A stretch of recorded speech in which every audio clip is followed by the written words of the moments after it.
আজকে সকাল সকাল চলে গেছিলাম বাজারে, আর বাজার থেকে নিয়ে এসেছি 4 পিস মতো কাতলা মাছের পেটি। সঙ্গে এনেছি সুন্দর একটা কাতলা মাছের তেল। আজকে এই কাতলা মাছের তেলের চচ্চড়ি করব কী দিয়ে বলুন তো? কুমড়ো, পুঁইশাক, আলু আর বেগুন দিয়ে। তো অনেক দিন ধরে না চচ্চড়ি খেতে ইচ্ছা করছিল, তাই একটুখানি এই সবজিপাতি নিয়ে এসেছি। আজকে এই সবজিগুলো দিয়েই মাছের তেলের চচ্চড়ি রান্না করব। আর ওই যে কাতলা মাছের পেটিটা এনেছি, আলু ফুলকপি দিয়ে ঝোল বানিয়ে দেবো। তাহলে আজকে দুপুরবেলা মোটামুটি ওই আলু ফুলকপি দিয়ে কাতলা মাছের ঝোল রান্না করব, মাছের তেলের চচ্চড়ি। আর ওই যে ছোট ছোট উচ্ছেগুলো এনেছি, কটা উচ্ছে ভেজে দেবো। তো মোটামুটি এই কটাই রান্নাবান্না করব। তো বাজার থেকে ফিরে এসেই না সঙ্গে সঙ্গে ওই মাছ আর মাছের তেলটাকে ধুয়ে পরিষ্কার করে নিয়েছিলাম। তো এখন আমি মাছের মধ্যে ঢাকা দিয়ে ফ্রিজে রেখে দিলাম, কারণ এখন তো রান্নাবান্না করব না, সবে এই বাজার থেকে ফিরেছি। তো প্রথমে যা যা রান্না করব তার জন্য তো সবজিপাতিগুলো কেটে নিতে হবে। তো ভাবলাম সব কিছু সবজিগুলো কেটে গুছিয়ে রেখে দিই, তারপরে স্নান টান সেরে এসে রান্নাবান্নার দিকে যাব। আর বাজার থেকে ফিরে এসেই আমার জন্য একটুখানি চা বানিয়ে নিয়েছিলাম, যেহেতু সকালবেলা একটু না চা না খেলে কিন্তু ভালো লাগে না, তাই চা খেতে খেতেই এখন এই সবজিপাতিগুলো সব কিছু কেটে নিচ্ছি। তো চা খেতে খেতে কিন্তু আমি অলরেডি উচ্ছে আর আলু, কুমড়ো, বেগুন সমস্ত কিছু কেটে রেডি করে নিয়েছি। উচ্ছেটা ভাজলাম শুধু আমার ছোট ছেলের জন্য, ও যেহেতু মাছের তেলের চচ্চড়ি তো খেতে পারবে না, খুবই ছোট। তো তার জন্যই অল্প একটুখানি ওই উচ্ছে এগুলো গোল গোল করে কেটে নিচ্ছি। ও খাবে, আর বাদবাকি থাকলে আমরাও খেয়ে নিতে পারবো। তো এখন এই যে পুঁই শাকগুলো কেটে ওই কুমড়োর মধ্যে রেখে দিচ্ছি, মানে সবগুলো একসাথেই কেটে রেডি করে নেবো। আর তারপরে আমি ওই মাছের তেল দিয়ে চচ্চড়ি রান্না করব। আর পুঁই শাকটা এত টাটকা ছিল না, দেখে মানে এত লোভ লাগছিল বাজারে, তাই এক আঁটি মতো নিয়ে এসেছি। তবে প্রচুর দাম পুঁই শাকের, যাই হোক নিয়ে এসেছি। একটু মাছের তেলে চচ্চড়ি খাবো, আর পুঁই শাক দিয়ে না বানিয়ে খেলে কিন্তু ভালো লাগবে না। আর মাছের ঝোলের জন্য কিন্তু আমি আলু আর ফুলকপিটাকেও কেটে রেডি করে নিয়েছি। আর সব কিছু সবজিপাতি কেটে নিয়ে ধুয়ে রেখে দিয়ে তারপরে চলে গেছিলাম স্নান করতে। স্নান করে এসে চলে এসেছি রান্নাবান্না করার জন্য। তো মোটামুটি এখানে আজকে রান্নার জন্য সব কিছু গুছিয়ে রেডি করে নিয়েছি। আর ফ্রিজে যে রেখে দিয়েছিলাম মাছ আর মাছের তেলটা, সেটাকেও বের করে নিয়ে চলে এসেছি। তো প্রথমে এখানে মাছের মধ্যে না নুন আর হলুদটা দিয়ে ভালো করে মেখে টেকে রেডি করে নিলাম। তো প্রথমে ভাবলাম মাছের ঝোলটা রান্না করব, তার জন্য এখানে কড়াইটা বসিয়ে দিলাম আর ভালো করে গরম করে নিয়ে দিয়ে দিলাম তাতে সর্ষের তেল। আর তেলটা গরম হয়ে যেতে এখন দিয়ে দিচ্ছি নুন হলুদ মাখানো মাছগুলোকে। আর আজকে না মাছের ঝোলের জন্য মশলাপাতি কিছু করতে লাগবে না, যেহেতু আদা রসুন বাটা, শুকনো লঙ্কা বাটা সব কিছু ফ্রিজে আছে। আর শুধু খালি মাছে দেওয়ার জন্য একটুখানি পেঁয়াজ কেটে নেবো, তাহলেই হয়ে যাবে। আর দুটো পেঁয়াজ খোসা ছাড়িয়ে রেখেছিলাম, একটা পেঁয়াজ ওই মাছের তেলে চচ্চড়িতে দেবো, আর একটা পেঁয়াজ একটুখানি সরু সরু করে মানে পাতলা পাতলা করে কেটে নিচ্ছি মাছের ঝোলে দেওয়ার জন্য। তো এইদিকে পেঁয়াজটা কেটে রেখে দিয়ে চলে এলাম, আর এখানে মাছটাকে একবার উল্টে পাল্টে দিচ্ছি। আর ওইদিকে কিন্তু আমি ভাতের জন্য জলটা গরম করার জন্য বসিয়ে দিয়েছিলাম। তো জলটা গরম হয়ে গেছিলো, এখন আমি চালটাকে ধুয়ে ওই ভাতের হাঁড়ির মধ্যে দিয়ে দিলাম। তো চালটা দিয়ে দেওয়ার পরে ভাতের হাঁড়ির মধ্যে একবার হাতা বুলিয়ে নিলাম। তো ওইদিকে ভাতটা হতে থাকুক, আর এইদিকে সমস্ত তরকারিপাতিগুলো করে নেবো, তাহলে তাড়াতাড়ি কিন্তু রান্নাবান্না শেষ হয়ে যাবে। তো এমনিতেই না আজকে অনেকটা লেট হয়ে গেছে, সব কিছু মানে কেটে কুটে গুছিয়ে রেখে বাড়ির কিছু কাজ থাকে সমস্ত কিছু করে স্নান করে এসে রান্না করতে এলে পরে না অনেকটা দেরি হয়ে যায়। তো যাই হোক এইদিকে কিন্তু না মাছগুলোকে উল্টে পাল্টে লাল করে ভেজে নিয়েছিলাম, তো তুলে নিয়েছি। আর ওই মাছ ভাজার তেলে এখন আমি আলু ফুলকপিটাকেও দিয়ে ভেজে নেবো। আর আলু ফুলকপিটা ভাজার সময় অল্প একটুখানি নুনও দিয়ে দিলাম। এবার নুনটা দিয়ে নেড়ে চেড়ে এইদিকে ফুলকপি আলুটা ভাজতে বসিয়ে দিলাম, আর অন্যদিকে একবার ভাতটাকে দেখে নিচ্ছিলাম, মানে হাতা বুলিয়ে নিচ্ছি। ওই যে ভাতের ওপর থেকে সাদা সাদা ফেনাগুলো বেরোচ্ছে, ওগুলোকে তুলে তুলে আমি ফেলে দিচ্ছি।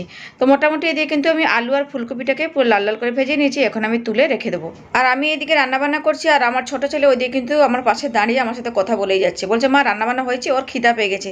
কারণ অনেকটা দেরি হয়েছে, তো মোটামুটি 12টা বাজে।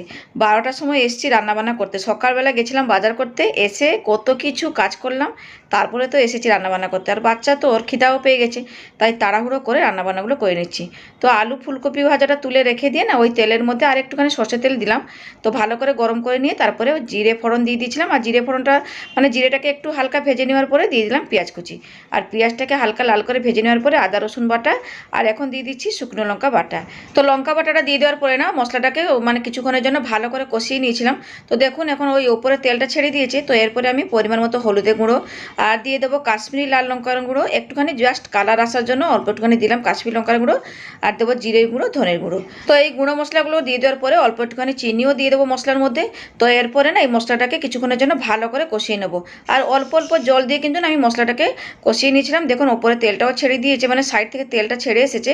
তো প্রথমে এই মশলার মধ্যে দিয়ে দিলাম ভেজে রাখা আলু আর ফুলকপি, আর এরপরে আমি দিয়ে দিলাম পরিমাণ মতো নুন। বেশ আরও কিছুক্ষণের জন্য একটুখানি ভালো করে নেড়ে চেড়ে কষিয়ে নেবো। কষানো হয়ে যাওয়ার পরে দিয়ে দেবো পরিমাণ মতো জল। দেখুন খুব ভালো মতো করে কিন্তু কষে নিয়েছি আলু আর ফুলকপিটাকে। এরপরে আমি ঝোলের জন্য পরিমাণ মতো জল দিয়ে দেবো। তো জলটা দিয়ে দেওয়ার পরে না ভালো করে একবার মিশিয়ে টিশিয়ে নেব, তারপরে ঢাকা দিয়ে রান্না করবো। মানে আলু ফুলকপিটা যতক্ষণ সিদ্ধ না হচ্ছে ততক্ষণ ধরে একটুখানি ঢাকা দিয়ে রান্না করে নেবো। আর ওইদিকে কিন্তু ভাত রান্নাও হয়ে গেছে, মানে ভাতটা ফুটে গেছে। এদিকে ঢাকাটা দিয়ে ওইদিকে ভাতের ফেনাটাও গড়িয়ে ফেলবো।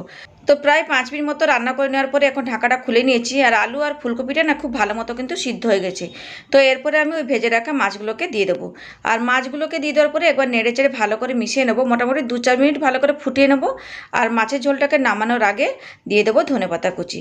আর কিচ্ছু দেবো না, মানে গরম মশলা গুঁড়ো দিচ্ছি না, শুধু খালি ধনেপাতা কুচিটা দিয়েই নামিয়ে ফেলবো। আর ধনেপাতাটা দিয়ে বেশিক্ষণ ফুটাবো না, 1 থেকে 2 মিনিট মাত্র ফুটিয়ে নিয়ে তারপর নামিয়ে নেবো। তো দেখুন পুরো হালকা পাতলাভাবে বানিয়ে নিলাম আলু ফুলকপি দিয়ে কাতলা মাছের ঝোল। রান্না হয়ে গেছে, তো এরপরে আমি বাটির মধ্যে ঢেলে নেবো। এরপরে কড়াইটা ভালো করে ধুয়ে নিয়ে তারপরে মাছের তেলের চচ্চড়ি রান্না করব। চলুন। তো আলু ফুলকপি দিয়ে তো মাছের ঝোল রান্না হয়ে গেছে, ছেলের খিদাও পেয়ে গেছে, ভাবলাম ছেলেকে খাইয়ে দেবো। তার আগে তো একটুখানি উচ্ছেটা ভাজতে হবে। তো প্রথমে ভাবলাম একটুখানি মাছের তেলের চচ্চড়িটা বসিয়ে দিই, তারপরে ওইদিকে কিন্তু অন্য একটা কড়াই নিয়ে উচ্ছেটা ভেজে ফেলবো। তো এদিকে কড়াইতে কী করলাম, অল্প একটুখানি সর্ষে তেল দিয়েছি, যেহেতু মাছের তেল থেকে মানে তেল বেরোবে, তার জন্য অল্প একটুখানি তেল দিয়ে ওই মাছের তেলটা দিয়ে হলুদ নুনটা দিয়ে নেড়ে চেড়ে ঢাকা দিয়ে দিলাম, কারণ তেল ছিটকাবে, তার জন্য একটু ঢাকা দিয়ে দিয়েছিলাম। এই যে দেখুন খুব সুন্দর মতো মাছের তেলটা ভাজা হয়ে গেছে, তেলটাও ছেড়ে দিয়েছে। এরপরে তার মধ্যে দিয়ে দিলাম কেটে রাখা পেঁয়াজ আর কয়েকটা কাঁচা লঙ্কা একটুখানি হাত দিয়ে ভেঙে আমি এখন দিয়ে দিচ্ছি। এবারে এই সমস্ত কিছুকে আরেকবার ভালো করে নেড়ে চেড়ে ভেজে নেওয়ার পরে দিয়ে দেবো ওই কেটে রাখা সবজিগুলো। আর এইখানে আমি এত পরিমাণে সবজি কেটেছি যে মনে হচ্ছে যেন কড়াইটা মনে ছোট হয়ে গেছে। তো যাই হোক, এদিকে কিন্তু মাছের তেলটা খুব ভালো মতো করে ভাজা হয়ে গেছিলো। তো এখন আমি এই কেটে ধুয়ে রাখা পুঁইশাক, আলু, কুমড়ো, বেগুন সমস্ত কিছুই কড়াইয়ের মধ্যে দিয়ে দিচ্ছি। আর আজকে না মাছের তেলের চচ্চড়ির জন্য এত সবজি কেটে ফেলেছি, মানে কড়াইতে একদম ধরছেই না। যাই হোক, চেপে চুপে সব সবজিগুলো দিয়ে দেওয়ার পরে সাবধানে একবার নেড়ে চেড়ে নিচ্ছি। তো নাড়তেও পাচ্ছি না, এতটা সবজি হয়ে গেছে। তো যাই হোক, কোনো মতো একটুখানি নেড়ে চেড়ে নিয়ে ঢাকা দিয়ে দিয়েছিলাম। তো হাই ফ্লেমে একটু রান্না করে নিচ্ছিলাম, ভাবলাম একটুখানি পুঁইশাকটা নরম হয়ে যাওয়ার পরে না হলে একটুখানি নুন হলুদ গুঁড়ো যা দেওয়ার দেবো। তো এখানে আমি 3 থেকে 4 মিনিট মতো একটু ঢাকা দিয়ে রান্না করে নিচ্ছিলাম। দেখুন সবজিগুলো কতটা কমে গেছে। তো এই সময় আমি ওই পরিমতো হলুদের গুঁড়ো, নুন আর ওই যে লঙ্কা বাটা একটুখানি বাকি ছিল সেইটাকেও দিয়ে দিলাম। এরপরে সব কিছুর সাথে ভালো করে একটুখানি মিশিয়ে নিচ্ছি। ওই ভালো মতো করে একটুখানি ভাজা ভাজা করে নিচ্ছি। তবে ভাজা ভাজা তো হচ্ছে না, জলটা ছেড়ে দিয়েছে কুমড়ো পুঁইশাক থেকে। তো যাই হোক, সেই রকম একটু নেড়ে চেড়ে ঢাকা দিয়ে দিলাম। আর ওইদিকে কড়াই বসিয়ে তাতে তেল দিয়ে গরম করে নিয়েছিলাম। এখন ছেলের জন্য আমি উচ্ছেগুলো ভেজে নেব। আর উচ্ছেটা ভাজার সময় অল্প একটু নুন আর হলুদ গুঁড়ো দিয়ে নেড়ে চেড়ে ওইদিকে ছড়িয়ে রেখে উচ্ছেগুলোকে পুরো লাল লাল করে ভেজে তুলে নিয়েছি। আর এদিকে দেখুন ঢাকা দিয়ে দিয়ে মাছের তেলে চচ্চড়িটাকে রান্না করে নিচ্ছিলাম। কি সুন্দর হয়েছে চচ্চড়িটা, আর এত সুন্দর গন্ধ বেরিয়েছে না, মনে হচ্ছে যেন এই চচ্চড়িটা দিয়েই আজকে ভাত খাওয়া হয়ে যাবে। তো মোটামুটি আজকের মতো রান্না বান্না শেষ করলাম। তো এবারে ভাতটা বাটবো, তার আগে আজকে কী কী রান্না করলাম আর একবার দেখিয়ে দিই। এখানে করে রেখেছি হাঁড়িতে গরম গরম ধোয়া ওঠা ভাত, সাথে পুরো লাল লাল করে আলু ফুলকপি দিয়ে কাতলা মাছের পেটির ঝোল, আর আছে মাছের তেলের চচ্চড়ি। আর এখানে ভাতের সাথে খাওয়ার জন্য ভেজে রেখেছি গোল গোল করে উচ্ছে ভাজা। তো চলুন এরপরে ভাতের থালাটা বেড়ে নিই, মানে ভাতটা বেড়ে নিই, খিদাও পেয়ে গেছে। ছেলেকে বলেছিলাম যে তোকে আগে খাইয়ে দিই, তারপরে আমরা খাওয়া দাওয়া করবো, মানে মাছের তেলে চচ্চড়িটা রান্না হওয়ার পরে আমরা খেয়ে নিতাম। তো ছেলে আমার খেলো না, বললো মা আমি তোমাদের সাথেই খাবো। তো ওকে আমি টিভিটা চালিয়ে বসিয়ে দিয়ে এসেছি। আমি বললাম দাঁড়া তুই তাহলে টিভিটা দেখ, আমি ভাতটা বেড়ে নিয়ে আসছি, তারপর দুজন একসাথেই খাবো। তো এখানে আমি থালাতে গরম গরম ভাতও বেড়ে নিয়েছি, আর নিয়ে নিয়েছি ভাতের পাশে উচ্ছে ভাজা, আর এরপরে নিচ্ছি মাছের তেলের চচ্চড়ি। আর মাছের তেলের চচ্চড়িটা কিন্তু আমি কোনো কিছু মশলাপাতি ছাড়াই বানাই, শুধু পেঁয়াজ কুচি আর কাঁচা লঙ্কা দিয়েই বানিয়ে নিই। আর খেতে কিন্তু না খুব ভালো লাগে, গরম গরম ভাতের সাথে তো কিছুই লাগে না, ওই মাছের তেলের চচ্চড়ি দিয়েই ভাতটা পুরো খাওয়া হয়ে যায়। তো এখন আমি বাটির মধ্যে বেড়ে নিচ্ছি আলু ফুলকপি দিয়ে বানানো কাতলা মাছের ঝোল। তবে মাছের ঝোল দিয়ে আজকে আমি ভাত খাইনি, ওই মাছের তেল দিয়েই গরম গরম ভাতটা আমি খেয়ে ফেলেছি। তো এইখানে তো থালার মধ্যে সব কিছু গুছিয়ে গাছিয়ে নিয়ে নিয়েছি, এরপরে খাওয়া দাওয়া করব। তো আজকের এই রান্নাবান্না ভিডিওটা কেমন লাগলো অবশ্যই কিন্তু কমেন্টস করে জানাবেন। তাহলে থাকলাম, আবার ফিরে আসবো। টাটা।